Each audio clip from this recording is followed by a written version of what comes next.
So we're going to chat about them today, and at a high level, the macro vibe here is to understand these key driving questions, which are how much electricity does proof of work mining use? How does that translate into CO2 emissions? And then how should we compare that to the other things that exist in the world, and what should we do going forward? That's the macro vibe here. So to start, and I guess I just want to re-emphasize before we dive into these folks, these people are very knowledgeable in in mining and proof of work and things of that variety. David has gone to mine some Bitcoin mines and things of that variety, and I think Amanda has as well, and has been at various organized the mining summit with a bunch of great mining people from all around the world. And Nic has written a ton about proof of work mining and Bitcoin in general, and especially around some of the academic papers in the space. So we will learn from them in a second. And the macro vibe is I'm going to ask them some questions, and we'll just kind of flow as well. I'll kind of start with the questions, and if people want to jump in, we'll do that. And if we have time at the end, we can kind of break into subgroups. So before we do anything, I want to make sure that everybody's on the same page. So we're going to chat about the electricity first, and then the CO2 emissions, and then what should we do? Those are kind of the three big buckets. And so the data overview, I think it's good for everybody to get on the same page for how much electricity does proof of work mining use. And in the readings, you can see, and this thing actually came out just last week, this really nice Cambridge Bitcoin electricity thing. You can see the average consumption here is about 60 terawatt hours. I think that's tera. And you can see some other versions of this here. Different people have different estimates for this, but in general, it feels like 50 terawatt hours is about the number that we're at. This site, Digiconomist, which is a little bit more cryptocurrency hating, I would say, they say 34, which is lower than 64. And then these guys say 48. Hello. So that's a December 2018 number, though, right? For the Joule paper. For this one? Yeah. Okay, I cool. think that's dated to December. Great, that's good to know. So it's maybe a bit out of date. Okay, and I think that so this first, so this one is probably more up to date, is a higher number.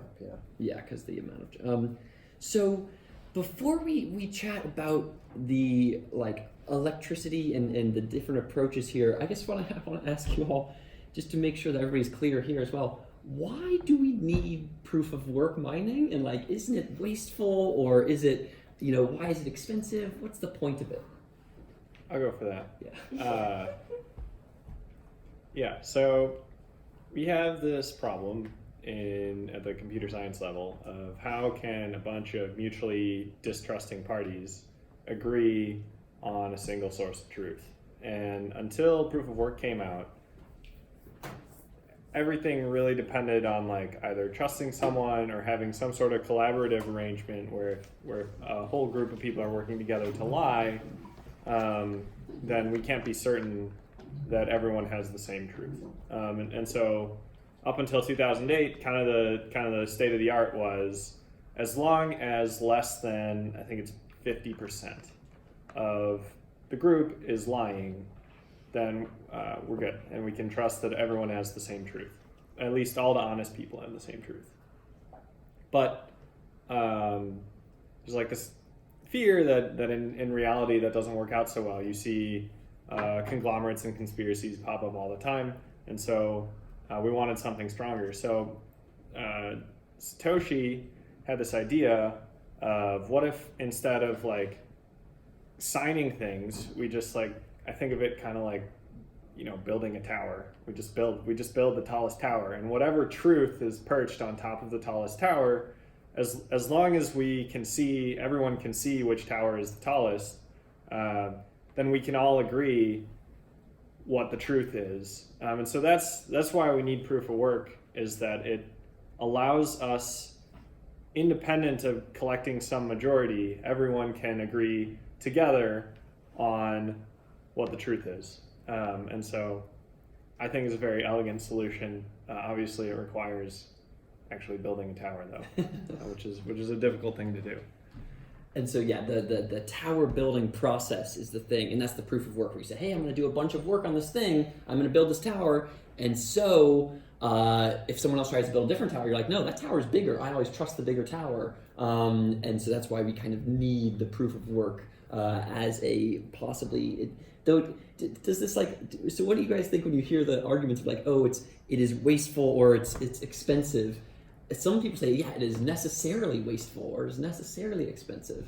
What do you all think about, like, is that your response to it? Or? Yeah, I mean, the same arguments were made against the gold standard, that the gold standard is too expensive, quote unquote. But I think nothing paid for is wasted by definition. So the people who use Bitcoin are paying for the proof of work on an ongoing basis.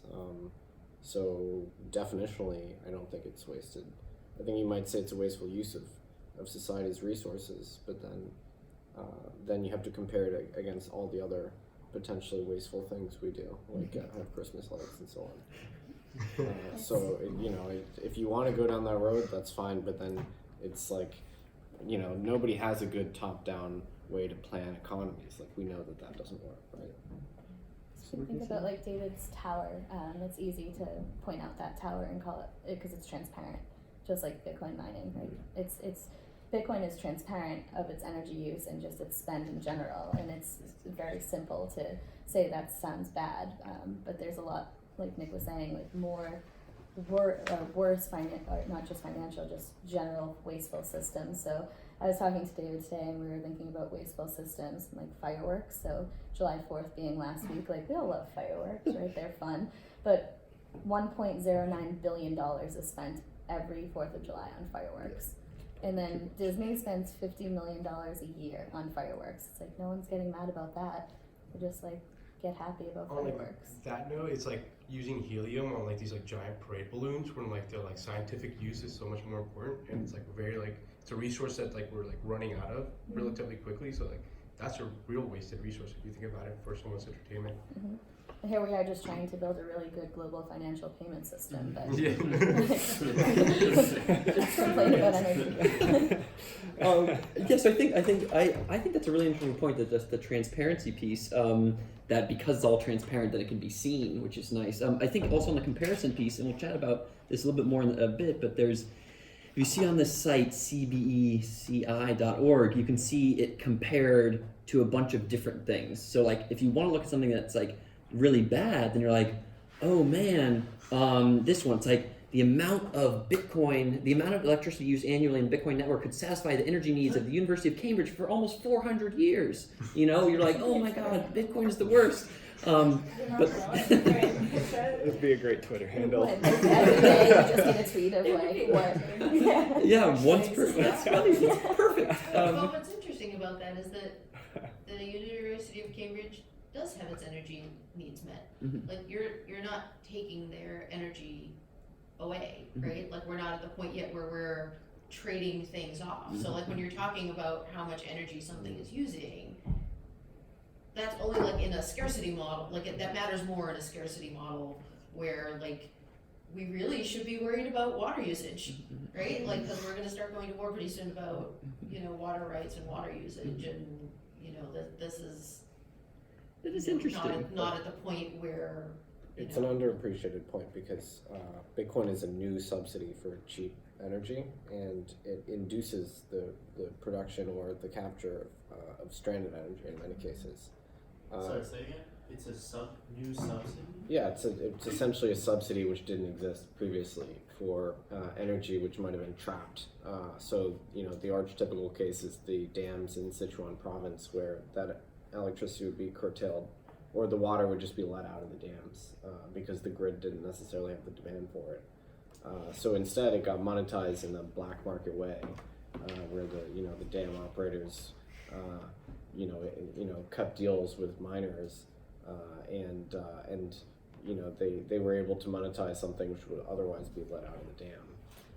And then there's this, I don't know how viable this is, but there's this big discussion around taking methane gas at oil wells and capturing that, and then generating electricity with it and monetizing that. So I think the point is well taken that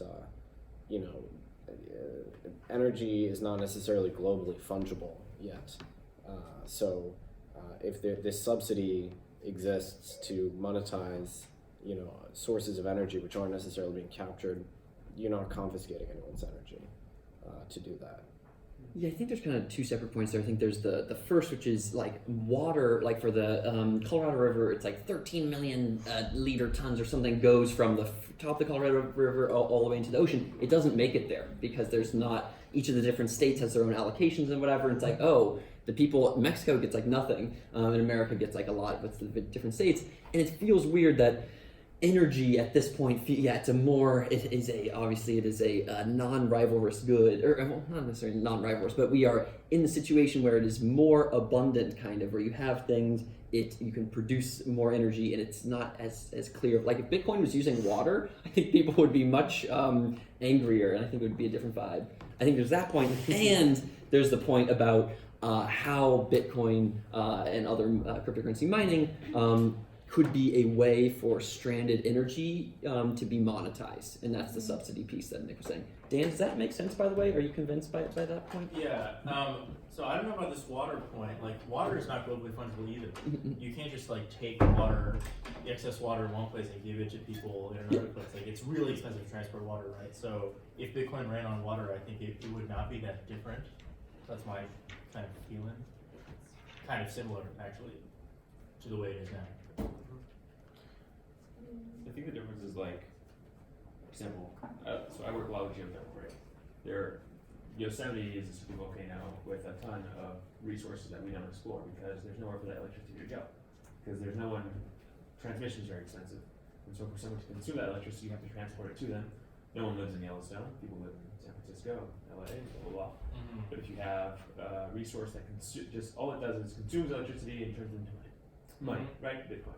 You can move that to where the electricity is produced, and so you can't transport energy? You can, but you lose. So to interconnect the grid is very expensive. You lose a percentage of that electricity in transmission because it gets very deep, and sort of that makes a lot of projects that, if they could just consume the electricity on site, they would be viable commercially, but because they can't, they're not. And so there's a lot of wasted potential out there, and that's sort of the point we're getting at. If you have this resource that can consume this energy, and convert it into something that's financially good for the project, then you can sort of untap a lot of these resources that previously were economically unviable. Right? So that's sort of where it's not scarce. Scarcity is like, it's a relative thing, right? So it's scarce because we produce X amount of energy, and a certain percentage of that goes to producing Bitcoin. But if we start producing a lot more energy, which is something that Bitcoin, or at least Bitcoin mining, will allow us to do, because it gives us a financial incentive to do that, then it's not as scarce. So that's sort of subsidy trading. Because you were giving it financial incentive for something to be developed where otherwise it wouldn't. And previously there was no global, buyer of energy at whatever, 3 cents a kilowatt hour. Previously it was like, well, this part of the desert is 0 cents per kilowatt hour because no one lives there, so nobody's going to pay you for it. And so now there's a global baseline rate, is basically the point. And going back to your point, Nick, like there's locations where they bring miners to the lower source of energy, like the methane gas. But what I've found in just like exploring mining and the different locations that you could go, it's actually better to get the cheapest energy that you possibly can and bring your miners there. So even if we think about China, how they go back and forth between wet season, in that process they lose 20% of their miners. So the best option that you have is to find the cheapest energy, and you're always incentivized to do so, and the cheapest energy is renewable energy. So, but not exclusively, right? That's No. that we have to definitely acknowledge that the cheapest energy is not always the greenest. Sometimes, but not always. Yeah. And that's why the Joule study, found that what did they say the Bitcoin energy mix was in terms of coal versus? They split it out for Citron. It was like a 60-40 ratio of hydro and coal. So, we definitely have to be clear-eyed about this. Yeah, so I guess that to kind of synthesize all this, I mean, there's the point of what does the global incentive system do, i.e., and this is kind of a weird point that we'll talk about at the end, which is like the Bitcoin white paper was put on the internet in 2009, And then before long, in 10 years, it's like using the same amount of electricity as like big countries. That's weird. And like it's also weird that's like incentivizing people to like move to super volcanoes and like set up miners there. And that may have other implications later as like a global permissionless incentive system. We should be worried about that. And then there's this other point about what is the renewable situation with these things? And I think that the best. So I guess like.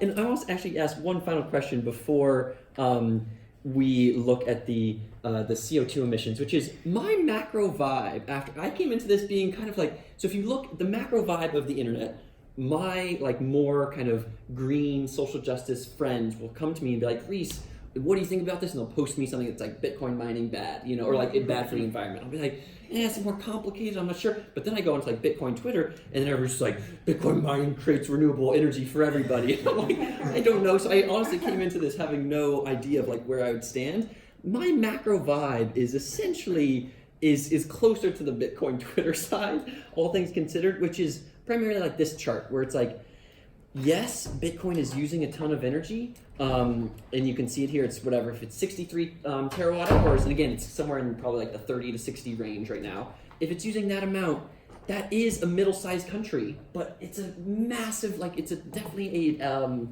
one-tailed distribution, whatever this is called, where you have China with like 5,564 terawatt hours. So it's like this is 1/100th of that, and so it's like. Yes, this is obviously not like we shouldn't just like create new countries in the world all the time. That's maybe to some extent what happens when like Ethereum is also on this list, further down. But my macro vibe is one where I'm like, this feels from an electricity perspective, and we can chat about the renewables in a second, but like from an electricity perspective, it feels like a lot, but not that much. What is your thoughts on this? Do you come to that similar conclusion, or? I think it's way too low. You think it's way too low? Yeah, to be comfortable in the Bitcoin system being sustainable, I'd want it to be way higher. So what you're saying? I'm not being facetious. So the U.S. underscores the global monetary system, right? And what is their costly signal? It's like, well, there's like the Bretton Woods thing that they set up, and then the 12 aircraft carriers that they use to enforce U.S. policy, and like the U.S. military is like very expensive outlay of energy, right? So they put like significant resources into underscoring the current like dominant Western monetary system. So and that's why it works so well, because they're the enforcer. So if Bitcoin were to become like a truly dominant system, I think it should be way higher. That's a good hot take. Bretton Woods is not currently in force, right? That was like pegging to the dollar thing. Like Bretton Woods, UK, pounds. I'm basically referring to like the IMF, World Bank, WTO, all the institutions that they roughly control through like soft power. And I think what Nick is saying is this macro vibe, like Bitcoin is pure proof of work.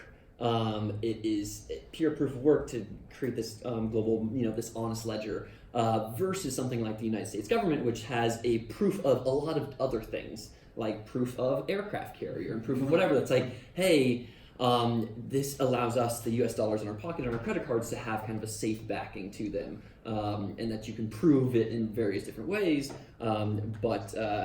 But you're saying that you think that you would feel more comfortable with the security of the system if this was higher. Yeah. The U.S.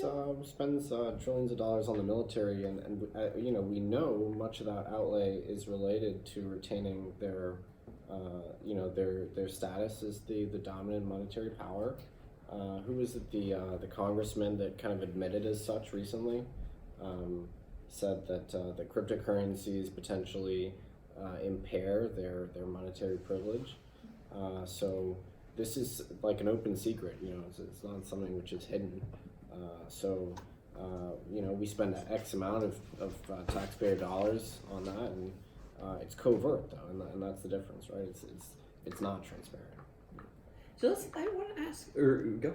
Yeah, so I think the connection between military spending and like seeing that as a form of proof of work, I think that requires some evidence.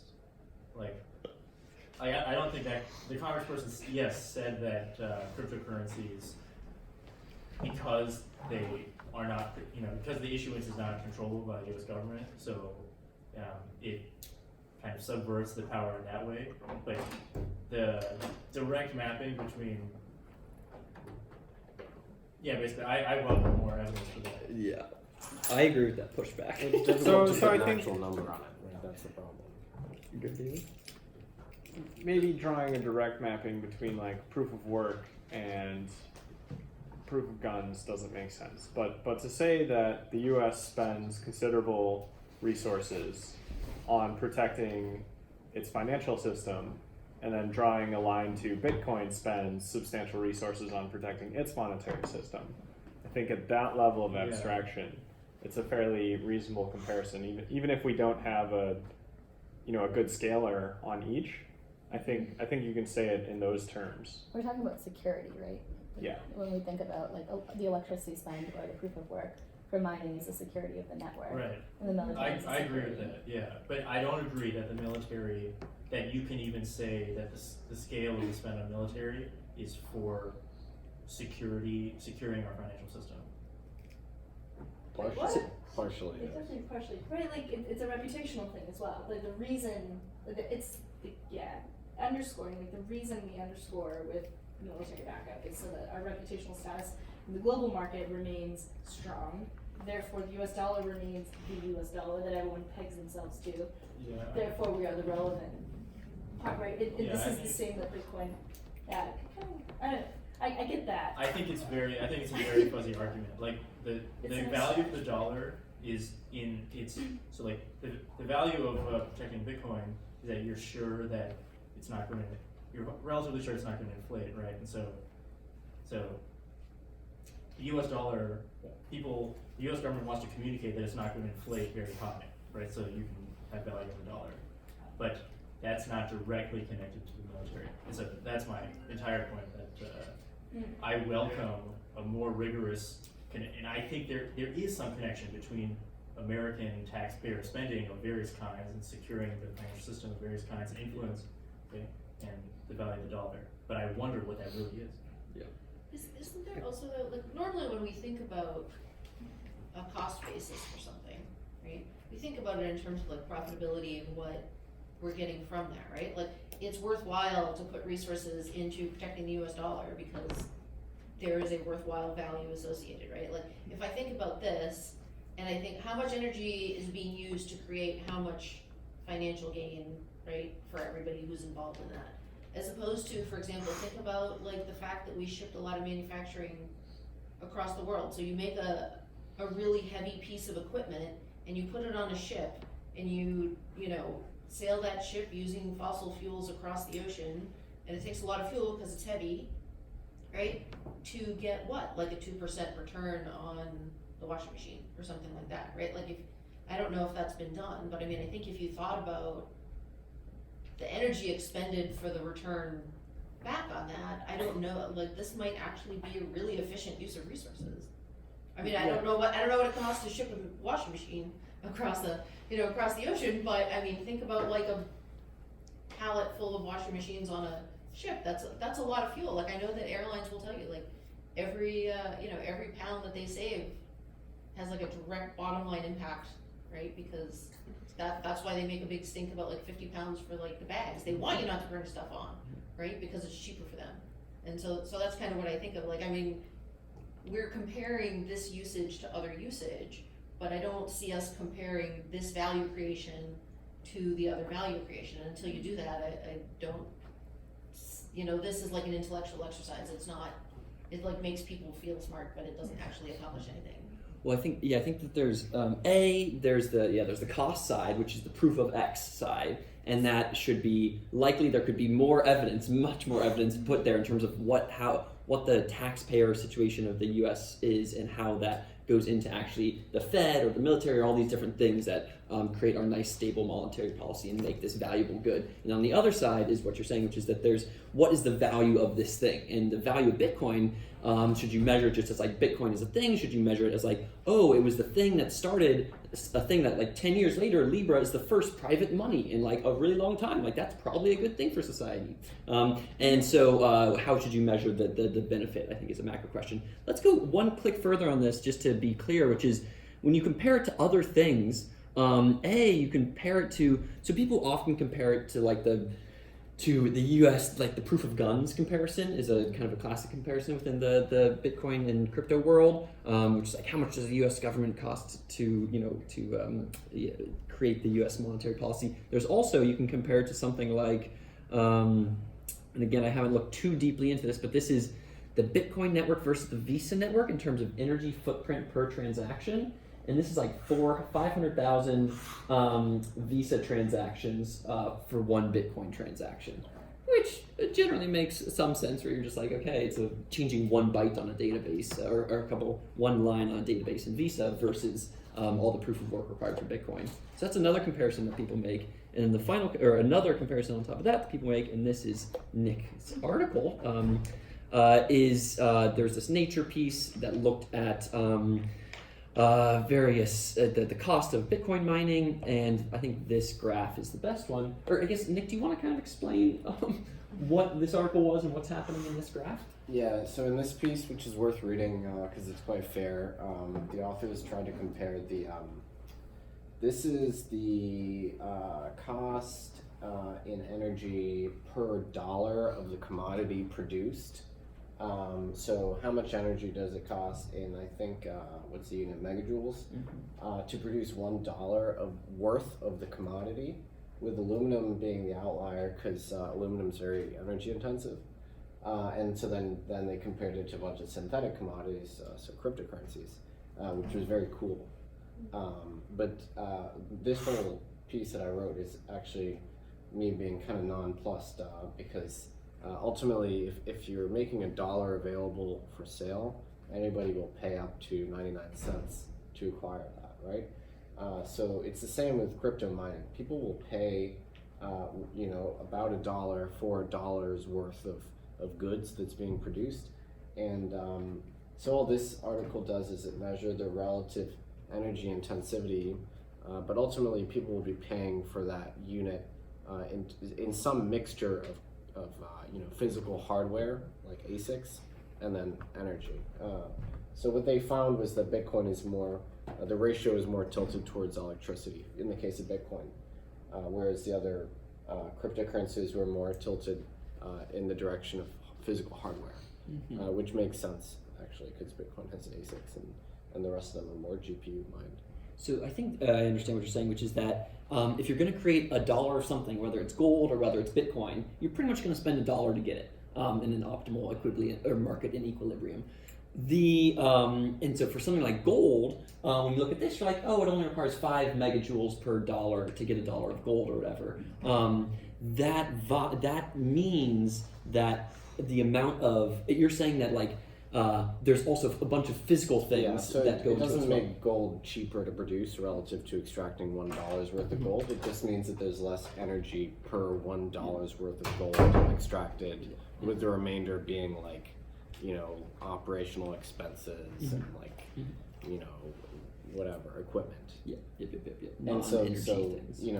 Cryptocurrencies are actually a more pure way of getting this, but it does mean that they consume more electricity per unit of the thing created, basically. So when we think about comparisons, I mean, I guess I just want to re-ask this question, but given the comparison to Visa and given the comparison to other kind of commodities, if you all were to compare Bitcoin or cryptocurrencies to another thing, what thing would you want to compare it to? So I have 2 thoughts. The first one is that when we're comparing it to something like gold, I would almost argue that a higher energy expenditure per dollar of thing extracted is probably more environmentally friendly, because it's very easy for us to measure the cost of the externalities around electricity generation for the most part. But when you talk about something like gold mining, where basically I'm reaching a little bit, but my understanding of gold mining is like you take this giant earth digging machine and you just go like raise a forest. It's a lot more difficult to measure the externalities in that sort of extraction. And I think that a lot of the sci-fi sort of world kind of projects that in the future, money and electricity or money and energy going to get closer and closer together. One sub note on that: this thing called stratechery, which is this person Ben Thompson who writes on the internet calls Bitcoin just like digital electricity. Or sorry,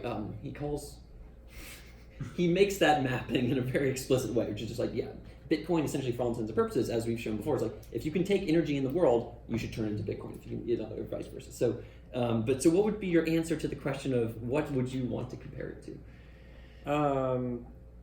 Honestly, nothing. So I kind of get annoyed when I see the graph of like Visa versus Bitcoin because it's not apples to apples.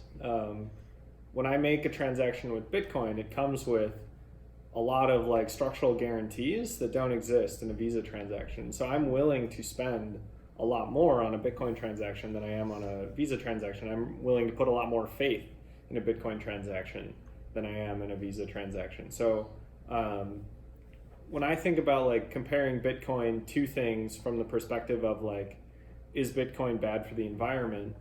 I actually think that's like the wrong question. And what you should ask is the externalities of using this system bad for the environment? Or like look at the production level.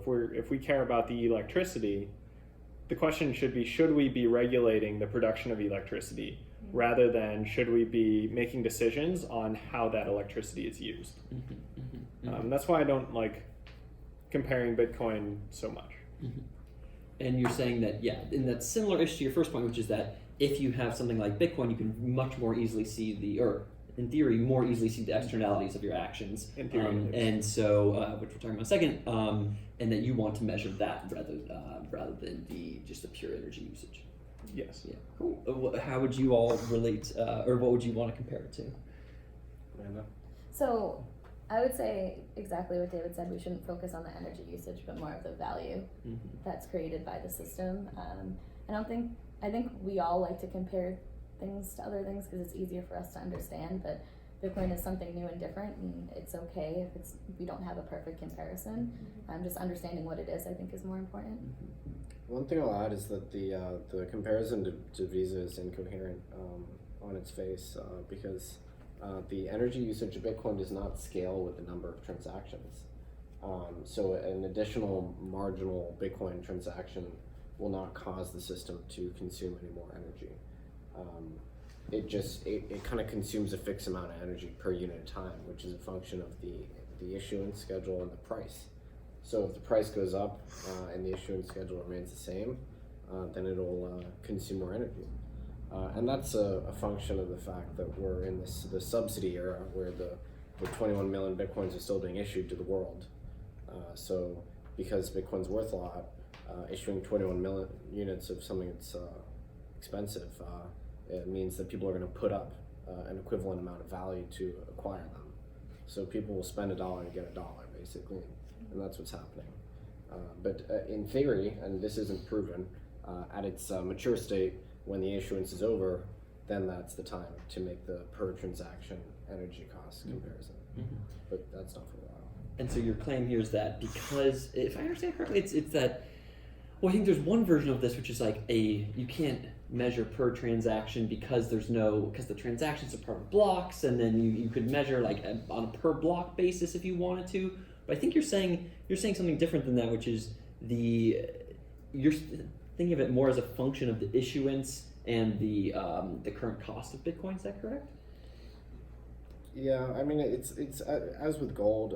Again, if you're going to produce a new unit of gold, people are going to put up energy and effort to acquire it. So those will match. That's inevitable. So that's what's happening. That's why it's a lot. But then the other thing is that Bitcoin's becoming more like semantically dense over time. So more information is being packed into one transaction. So one Bitcoin transaction can contain 3,000 outputs. So that nuance is elided here. One Bitcoin transaction can settle 100,000 Lightning payments, or include a open timestamp piece of data, which is a Merkleized tree with a trillion pieces of hash data in there. And so a transaction is not a transfer. That's the other nuance that's missed here. I have have a point of view. So if you're comparing these two types of transactions, I think that's unfair because Bitcoin may be a little more electricity intensive, but if you look at Visa pay transaction, that maybe is not electricity intensive, but there's a lot of other costs that get add up to it, and it's not transparent at all. And at the end of the day, the cost to the consumer of making a Bitcoin transaction versus a Visa transaction could be much higher than the Bitcoin transaction. Cost in terms of dollars? Cost in terms of, for example, the commission that the merchant has to pay to Visa to be able to make that transaction happen.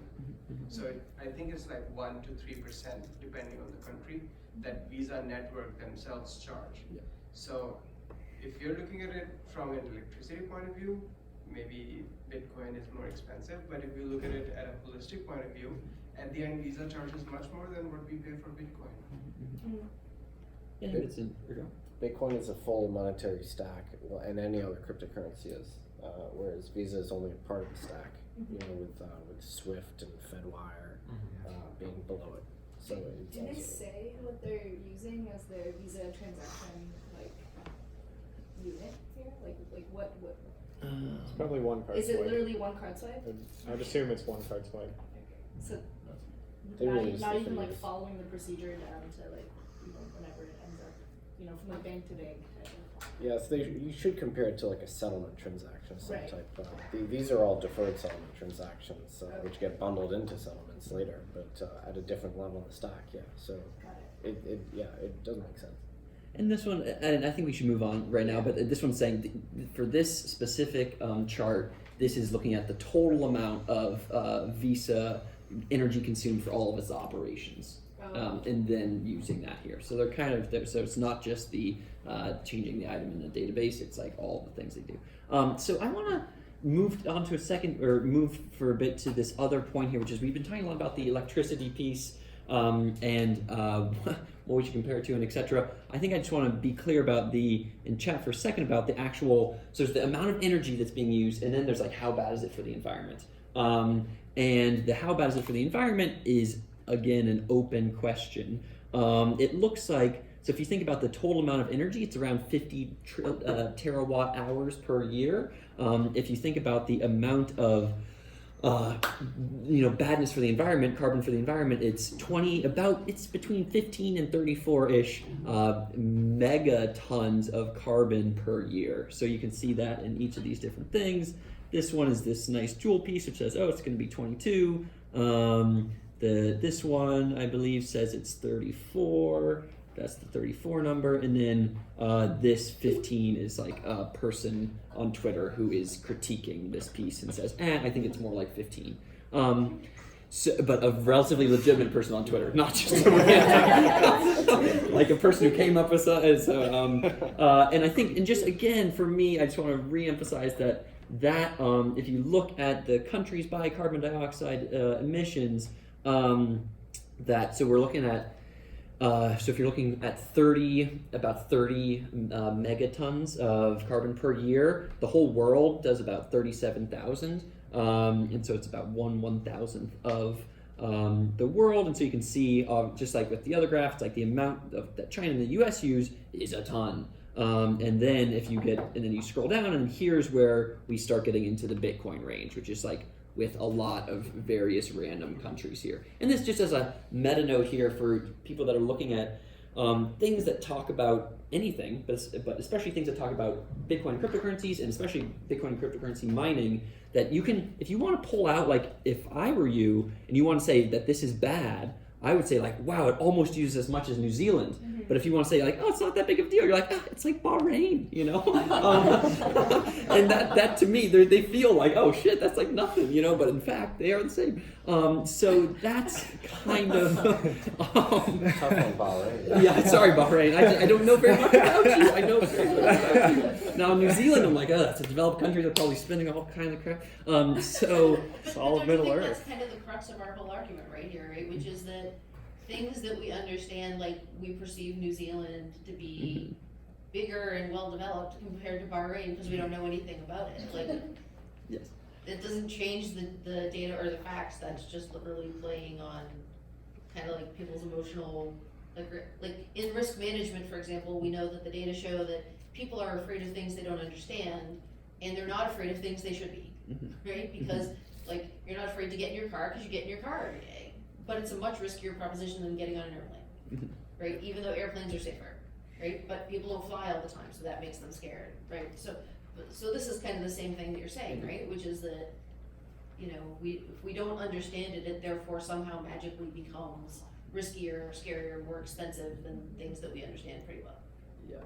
And I think I just like one of the things that I think was like the first or second article that you listed there that I found interesting was that we don't put into calculation like the chips that are manufactured to like run these things that have like a 2-year lifespan, like the ASIC chips, like they only have a 2-year lifespan. So what are the resources that it takes to mine those metals, then to manufacture them, then afterwards what happens to those? Like, do they get sent to a landfill in China or now Southeast Asia that then gets burnt because there's no other way to remove this stuff, and you just like pollute the earth in like another manner? That's to me, I find like interesting that it hasn't really been like, they talk about it that they haven't quantified that, but that's something that's legitimate. If the ASIC chip only lasts 2 years, like what is the output that you know, like that actually provides the maybe it was discussed in another article that no, I think that's a good point, and I do want to move on to this bottom up top down thing saying, but I think that the macro point is that that you have that, and this is I think the Bitcoin electronic waste monitor, where you look here and you can like see how much electronic waste is created and how it's used every 2 years or whatever, and it's like blah blah blah. We use a lot of electronic waste as a result of these ASIC chips that get created, and then 2 years later they go away. And this is classic with the same thing of like things just get collapsed into one metric, and then we tell the world that metric. So I want to ask though about around these numbers. I have a question about that. Sorry. Can you go back to the Wikipedia page? This one, the wiki page. Oh, this one, beautiful. Yeah.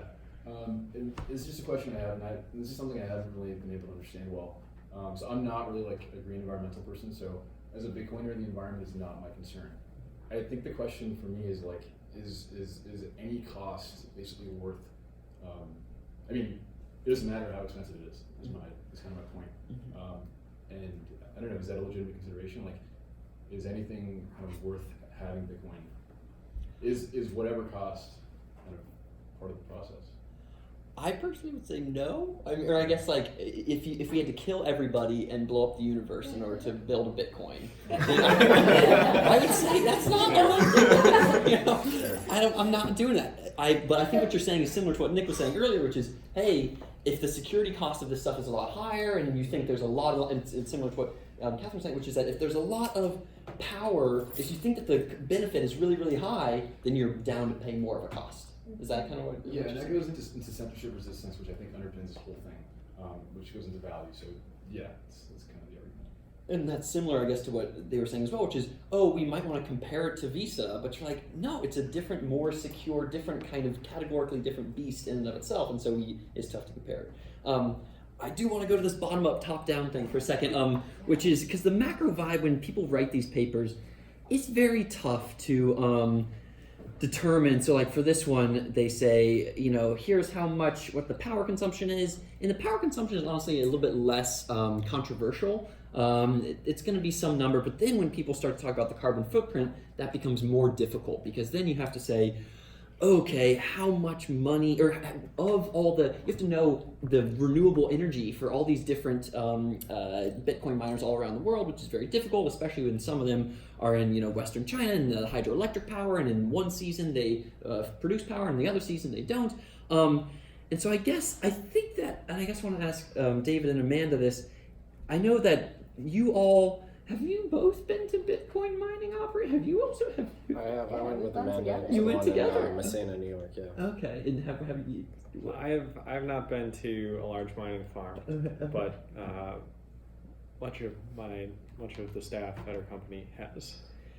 Yeah, so I think, what is my question here? My question here is, the macro goal, the critique against this stuff is that it's kind of like a top-down analysis of how much energy is used versus a more bottom-up analysis, which is where you actively like ask all the people and like get a more textured feeling for what's actually happening in the situation. So I guess for all of you, is there like at these plants, is it possible to do this top-down thing? I.e., are they moderately homogeneous, or is like there a lot of heterogeneity, or like what's going on? So I've been to about 5 different large mining sites, all in the U.S. and Canada, not in China yet. But it's interesting. I would say all of them say they're the biggest, which is it's like a general thing. Yeah. So they all have like a different setup. I've found that there's no like clear consistency across the board. Nobody really shares their secrets because they're essentially printing money and trying to get it at the lowest rate possible. So I always think that part of the industry is super interesting. And that's what the mining summit, what we were trying to do is to like bring people together that are in the industry that don't ever talk to each other, to hopefully like spur some conversations and just have them like actually interact. Because, you know, they're all the biggest and which one is. But I don't know, I think that the one that we went to in Messina was totally different than any of the other ones I've gone to. And their setups are all very different. But one thing that they do all have in common, and this brings back to your question, is a bunch of old ASICs just like laying around. So when you said that, like I just like went to every single site I went to and I was like, wow, that's like actually a legit thing. That they just, you know, there's nowhere to put them really. What was your impression of the big site we went to? Yeah, so that was a hydro one. It was in upstate New York. What's the river? Do you remember what it was called? I don't know. So it's a beautiful story because it used to be an aluminum smelting plant. So it's this amazing historical parallel because all these plants were built places where there's tons of energy that could be exploited cheaply, and then China actually captured all the aluminum smelting. So all the plants went out of business, and now a lot of these aluminum smelting plants, including Iceland, mine Bitcoin. So it's like the historical successor to aluminum. It's amazing. But Amanda's totally right. Miners are super secretive, and anybody that deals with miners knows this. Because if they have a really cheap source of electricity, they don't want to tell the world about that because that's their advantage.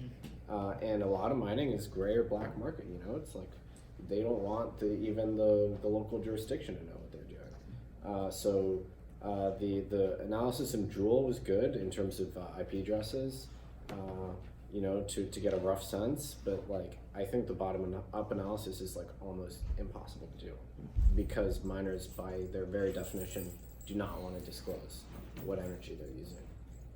Yeah, it sounds like this is to some extent. We were earlier being like, Bitcoin is beautiful. It's transparent. We get to see what's happening, and this is not that. Especially in China, you get a lot of VPNs. Miners in different parts geographically will get like dark connections to each other, and then they'll all use like one exit point that has figured out how to deal with the firewall, for example. And so I think you see this with dark mining. Probably not. So my experience has been that there's actually not that much dark mining in Bitcoin. There may be tricks to handle like the Great Firewall, but then for the most part, all the large farms that I'm aware of in Bitcoin are pretty like transparent that they exist. But then when you switch over to like the altcoin world, a lot of times nobody, like they don't want anybody to know that there's a big mining operation on this altcoin, because if someone finds out, it's a cash cow that has nothing defending it other than obscurity. And so you see a lot more effort going into stealth on the more obscure, targets. And yeah, so go and give like the folks here a little bit of background here. And this article that David wrote was very good. It's the state of cryptocurrency mining. It's here. I probably clapped it on Medium. Did I do it? No, I did not. No, does that mean I did or didn't? I don't know. I think I did. It looks like I did already. I only give one clap. Well, now I got two. Now you got two. I guess give us the macro vibe of what your goal was with the company here, why you did this thing, and what you learned about mining in the process. Yeah. So we started a mining manufacturing company. And before we did this, the developer side of the Bitcoin world was like a complete iron curtain as far as like peering into mining. There were, farms, mostly Chinese, that we would talk to, and we would try and get a sense of how they're operating, and then we just no information would come out, and it was just very hard to get a sense of what the ecosystem looked like. So I guess partially in intention of invading that ecosystem and kind of pulling the Iron Curtain back, we just went headfirst into doing manufacturing, and it was a lot different than we expected. There was the hardware world is really awful. Just No offense nobody's to anybody that's in the hardware. yeah, we just found it to be, I would say, extremely cutthroat. It's very aggressive, very cutthroat, and especially in the cryptocurrency world where it's a zero-sum game, and where there's a lot of secret advantage. You see a lot of things that I would classify as unethical. So I call out a lot of that in my post. And the purpose of the post was to take this 12 months of learning that we had done and turn it into something that would be easily digestible to someone who's moderately familiar with cryptocurrency. So I've had some experience with hardware manufacturers too. So over the past year, we've ordered from 4 different hardware manufacturers with Bitcoin mining, and one was really good, one was okay, and 2 were awful. So one of them, 100 out of 200 of them came broken, and they told us to use Scotch tape to fix it. Wow. Literally, that was their reply, and I was like, awesome, that's great. And also the warranty on them is 6 months, so if you don't get everything up and running by 6 months, then they're just complete trash. And there's already more and newer ones out, so there's no incentive for them to fix or to care. So I agree with David that you dived into making your own, which was a totally different experience. I just bought some. And I think the quote here for me is this: Bitmain plays dirty because it's yet another place they can optimize their business, and because they know they can get away with it. Everything else they do is highly optimized as well. If we want to understand mining, we need to appreciate that the entity that controls most of mining today is an impressive, highly skilled, and well-refined entity. I think this is very aligned with kind of the stuff that we've been talking about before, which is this idea that if you can turn electricity into money in a permissionless-ish way, then people are going to do that, and then that's going to become a hyper-competitive thing, and then the entities that start to evolve and that ecosystem that start to win start to look like Bitmain and start to be very aggressive and very well refined at winning this game where you can turn electricity into money. I was gonna also start to act like Bitmain. So with the price increasing, even if you were to buy a miner in 1 week to another week, the invoice is completely different. So that's also super interesting. In the past month, the cost of our favorite hardware manufacturer went up by 20%. And there's no going back. It's just either buy it then or you lose out. That's economic specialization at play. It's before in a free market of energy consumption. Totally. Oh no, sorry, go ahead. I was just gonna say that a lot of that, having done supply chain stuff and sourcing, right? If you work at a big company like your JP Morgan Chase and you're buying laptops, let's say, or servers, the procurement guy knows how much the motherboards cost, they know how much the chips cost, they know how much the keyboard costs. But by the time that machine gets to you, they're I will give you a 3% margin on that machine. So of course, if you could get an extra % margin, you would do whatever you could, whether that's using child labor or doing whatever, as long as it wasn't visible in the supply chain. That kind of goes back to the whole transparency thing, right? So there's a certain amount of hyper competitiveness, which for example doesn't exist in the software world, right? Because you're paying not so much hey, it took this many people getting paid this much per hour to generate this software. It's well, how much is it worth for me to own a general ledger to run my business, right? So your software negotiations don't have the same rules that hardware negotiations do. An interesting distinguishing feature for Bitcoin is if Apple gets caught using child labor to build iPhones, there's going to be some blowback, some sales are going to fall, the stock price is probably going to fall. If a Bitcoin miner gets caught using child labor to make Bitcoin machines, nothing happens. They're still mining hash rate. They have the same revenue that they had before. And so you get this really nice maybe not nice, but you get this really present regulatory arbitrage where if there's some jurisdiction where the laws are a little bit more relaxed, where you don't have to worry about emissions or child labor or whatever it takes to make the machine, you will see people go there because the revenue opportunity doesn't change just because now you're using dicey, so to speak, means to acquire your hash rate. I mean, and even in a supply chain, right, it's usually not the end manufacturer, right? It's not like Dell who might be, or Apple who's using child labor. It's like, as long as there's like plausible deniability somewhere in their supply chain, right, they can also get away with it. But there's also like a huge gray market, right, which is basically like you thought it was a Cisco router, but somewhere along your supply chain it got swapped out for something that looks and acts exactly like a Cisco router but isn't a Cisco router.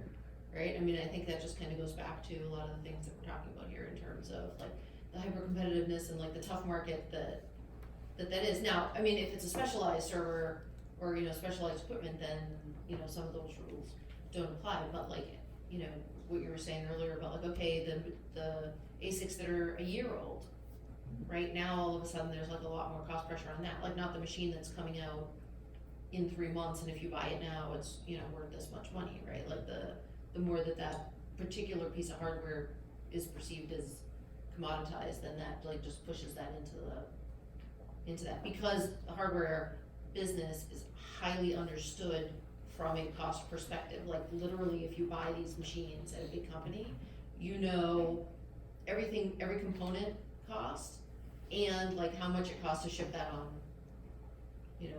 the boat, right? I mean, they know all of that, and then they dictate to the hardware company what they will give them for a margin. Yes. Yeah. So I guess so. Yeah, I get the macro piece here is hardware different than software. This is just a market, and you can look at markets in whatever way you want to look at markets. So I think this one is it's kind of like a in some ways a one that is good for regulatory arbitrage and is like low friction in terms of turning electricity into energy. So I think it has a different vibe perhaps than some other markets. So I guess I want to wrap this portion as well, which is that it sounds like the top-down, bottom-up analysis here. It's like we're gonna have to. It's gonna be tough to do a bottom-up analysis given the lack of transparency within these different things, and like something like this IP-based analysis might be a pretty good one, but it will be difficult for us to get to the hyper detailed analysis going forward of the actual CO2 emissions. I want to then finish up with two final notes, and then we'll be close to done-ish. One is so in terms of what we should do about this. I mean, and again, you can fall wherever you want to fall on the spectrum in terms of how bad is cryptocurrency mining for the environment. It seems like it's in the range of like 1% of the world, which is, essentially 1%. No, 1/1000th. Yeah, 0.1%. 0.1%. 0.1% of the world's energy usage, which is obviously not good, but there might be better levers to push that against. And there's a lot of complication there where it's like, even if it's using 0.1, what is the benefit that we gain from having this great new thing? I want to then, there are still, people are making proposals for other kinds of ways to decrease the energy consumption in various ways. And lots of these are also composed as part of other like consensus mechanisms and other things here. So I guess I just want to get your guys a quick hot take on, so there are things like within both the Ethereum world, Ethereum 2.0, and within a variety of other new smart contract platforms, there are these new proof of stake systems where instead of spending a bunch of energy in order to produce the next block, you instead stake a bunch of money to produce the next block. Where you say, I'm going to put a bunch of money to produce this next block, and if it's wrong, and people show me that's wrong, then I will lose all of my money. So there's proof of stake systems, and there's also kind of like these new, there's a variety of consensus mechanisms that are being tried. There's like proof of space, which is like this Chia one. There's proof of space time. So people are trying a variety of things. And I guess I just want to get your all's take on should we push for these new consensus mechanisms as ways to decrease our energy consumption? So I said earlier that I don't like comparisons, but I think I should have carved out this as like an exception. So if you can identify something as saying it is feature complete relative to Bitcoin and also requires less energy to operate, then I think it's fair to compare. And so what these new systems try to do is try to show that they're feature complete, but they give you the same financial soundness that you get with the Bitcoin protocol. And for the most part, it is my opinion as a technical expert that they don't come close. But I do think that they're worth exploring, and I think we'll probably be stuck with proof of work for at least 100 years. I just think it's that like, I think it's really fundamental. But I actually disagree with Nick. I don't think we'll get to the point where we're spending like US defense tier amounts of electricity on defending it. I think we're going to probably end up with something that's way more complicated and federated, like a very shattered ecosystem. Not shattered is the wrong word. It just lots of independent like cryptocurrencies that are all individually not that strong, but as a entire ecosystem are super highly resilient and really flexible to attack. Yeah, I would say something similar. If you can solve the problem of mutually untrusting nodes ordering transactions in a distributed network with really high financial consequences and reasonable settlement guarantees without a signal of costliness, then yeah, you don't need it at cost. I don't think proof of stake is cheaper, so to speak. It's just a different form of cost. Let's say Plutocracy. So no, not exactly my point. I mean, I think that if it became very profitable to stake on some system, people would take out loans and then use that to acquire the token to stake with, which is a different form of cost. But money has a cost. That's what interest rates are. So Paul Stork made a good argument in a blog post. Kind of emphatically titled "Nothing's cheaper than proof of work." So it's I like it. It's persuasive to me. I think proof of stake may be a better system. Totally open to that. I don't think it's any cheaper necessarily. So proof of work converts energy into settlement guarantees. Proof of stake would be converting financial capital into settlement guarantees, but capital is not infinite. It has a cost to it. So I don't think it's any cheaper necessarily. To think about like an ethical standpoint too, it just makes, you could argue that it makes the rich richer, right? So if you have stake in that system, then you just have more ownership of whatever decision you decide to make in that system. So that's I don't know. I think like stake, we say stake is like a critical thing. But if you care about a system, so for me, like in Bitcoin, hardware and energy costs is the stake that you put up to make that system run. So, are we proof of stake with like a high electricity cost? Like, I don't know, maybe. But I don't know. It just, proof of stake, if it worked in like this utopian world where it didn't cost energy, that would be great if it could be equal and fair. But we haven't really seen that happen yet. I think proof of stake is, people will say it's a synthetic form of proof of work without going the extra step of actually burning electricity. So that's persuasive to me. My guess would be that a proof of stake system is created that works. Tezos seems to work. I don't know. But I would dispute that it's any cheaper necessarily. The externalities may be different. Yeah. But I'm not sure it's cheaper. When in doubt, look at the externalities and hope to bake those externalities into the system if at all possible. So let me ask one final zoom out question, and then we'll be close to Dunzo. The final zoom out question is this weird one that we've been kind of toying around with the entire time, which is this like permissionless global incentives. And the vibe here, this was on the reading, there was this nice quote from Ralph Merkle, the creator of the Merkle tree.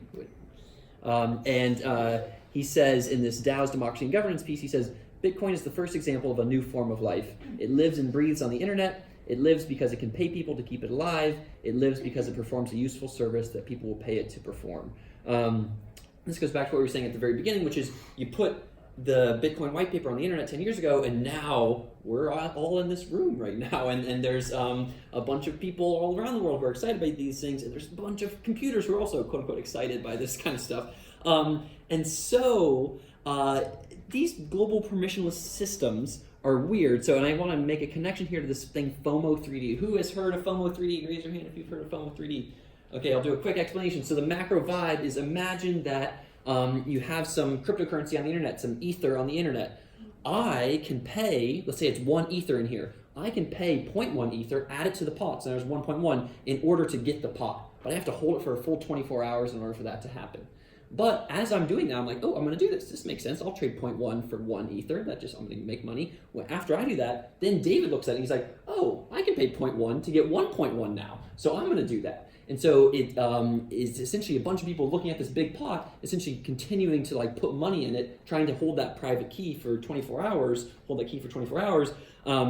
And what happened when they did this is it's like it was kind of like people call it like game theory as a dark art, where economists, and I'm not sure if you've done this in one of your classes, but it's the same thing as a dollar auction, where you hold up a $20 bill and you're like, oh, who wants this $20 bill? And you have to pay $1 in order to get access to that $20 bill, but only if you're the last person who does it. And similar things happen where people pay like $200 for this $20 bill.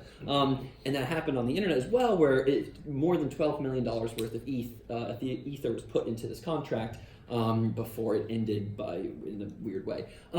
So that world is weird. It's just an example of you put an incentive on the internet, and then people will just do what we're incentivized to do, which is like, oh, I'll go make money on that thing right now.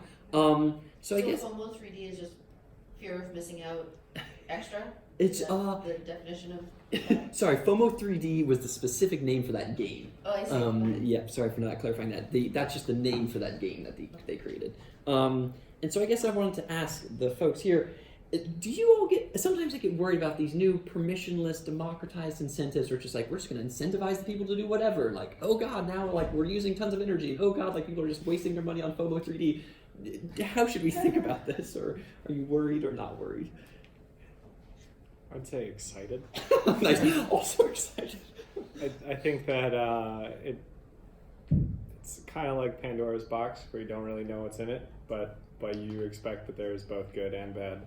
So I think that it's going to, my conjecture is that it's going to change the world net for the better, and that it's going to make, I guess, being independent easier as, a small entity. You don't have to be the United States to become independent in this like new world of permissionlessness. But then that also like has the flip side. That means that you have more independent actors who can choose to act maliciously and may be incentivized to act maliciously. And so it's maybe not as safe of a world if you're outside of the US, say, outside of what was the superpower. But it is more like diverse and probably more resilient as a whole. That'd be my conjecture. Yeah, I agree. Excitement. Yep. I think cryptocurrency is probably not good, but I do have that same fear. I call them unturn-offable machines. So if you add all the numbers up, $15 billion have been spent mining Bitcoin. 15 billion? 15 billion, yeah. So that's the net miner revenue all the time, so you can just assume that is also close to cost. Yeah. So that's a lot of money for what is essentially an idea that it's only 10 years old. So if it like spiraled out of control and became trillions of dollars, then maybe we'd have a problem on our hands. So, but there's nothing you can do about it. It's kind of inevitable. So, I guess I'm also excited, like David and Nick, but I don't know, when you see certain actors in the space, it can become discouraging. So just seeing like how like Bitmain has acted, or generally like miners overall, it could be a bit discouraging, but I think that a lot of that will go away, and at the end it will just be for a net positive. But in terms of like usage, it's I don't know. I was walking down the street the other day and I was thinking about like I had to like dodge like 7 people on their cell phones. They were like just walking and typing, and I just imagine like what is the world going to be like when, like what bad things will affect me daily, other than dodging people, when like this is like the world that we live in. So yes. Yeah, I think that the excitement, and this is for another time, is like how to shape things in such a way that is more likely to be positive than negative. I think that another way to think about this is when you think about like Amazon Mechanical Turk, which is the like you can go onto the internet and pay people very, very small amounts of money to do whatever you want them to do, not like bad things generally. It's like do this like spreadsheet for me or whatever. Or when you think about how like Facebook and YouTube have these massive tens of thousands of people needing to do their look at all these really intense pornographic violent images all the time because there's this massive billion-plus person system that wants to have you want the content to be not bad, and so you put these people through really intense stuff. Those are examples of like what happens in this like global permissionless world when you just like incentivize people to do things, and so we should be macro both excited but also concerned about what that could look like. So with that, let's give our panelists a round of applause and thank you for coming here. And I guess in the next 5-ish minutes, and then you can stay and chat if you want, but do people have any additional kind of like random questions for them about mining or about incentives generally? Yeah. The comparison thing, I know everyone does comparisons, but do you think it's more fair to compare it to Federal Reserve is a privately held company basically, and they have costs of before I think you mentioned that we have a military to protect our financial system, but I think it's to protect our sovereignty because if we lose our land to the enemies, then we've lost all of that financial system and all everything else along with it.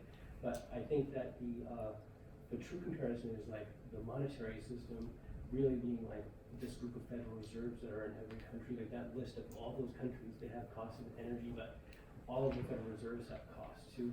And I think that would be a little bit more like, a good comparison for that. But the question I had for you guys is that, do you think, all that stuff about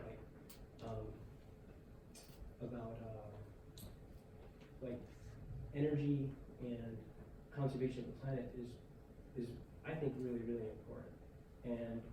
But doesn't it seem like it would actually be a way less cost if you get rid of all the systems that actually handle this right now?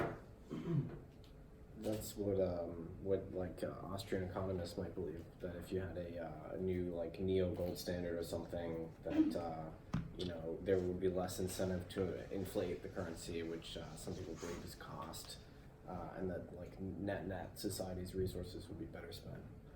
But it's it's impossible to kind of scientifically assess that claim, I guess. I definitely know that there are tangible use cases that get opened up by blockchains that the traditional economy cannot support. For example, when we were selling the hardware that we were manufacturing, we were selling it on an open market to complete strangers. This is a big problem, not just for we were selling literal money printing machines, so fraud is at its peak when you're doing that. But it's also a big issue for high-end audio equipment or other machines where it's like a box this big that's $12,000. Fraud is a super big issue, and to the point that initially, so credit cards just strictly turned us down. Square, we talked to every major credit card supplier, including all the crypto-friendly ones. They're just absolutely not. We will not accept credit cards for mining machines. And then at least for us, I know Bitmain, kind of worked that in, but and then we initially accepted wires, but after I think we had 9 people arrested doing check fraud against us. Wow. After that, the bank was no more wire transfers either. So you just took Bitcoin? So about halfway through the sale, we had to switch to exclusively Bitcoin. And if we hadn't had Bitcoin, that would have been the end of the sale. We would have had to shut down. At least we would have had to shut down the consumer arm, which was more than half of our sales, because fraud is too easy in the traditional system. But then we also have on our decentralized cloud storage platform, we make payments that are 1/1,000,000 of a cent. And we'll do that, 100 times in the space of 30 seconds. This is also something you can't do over Visa. And so the whole like way we've architected our storage platform could not exist on a centralized payment system because there's no way it can handle the transaction volume of even like 50,000 users, let alone, you know, 1 billion.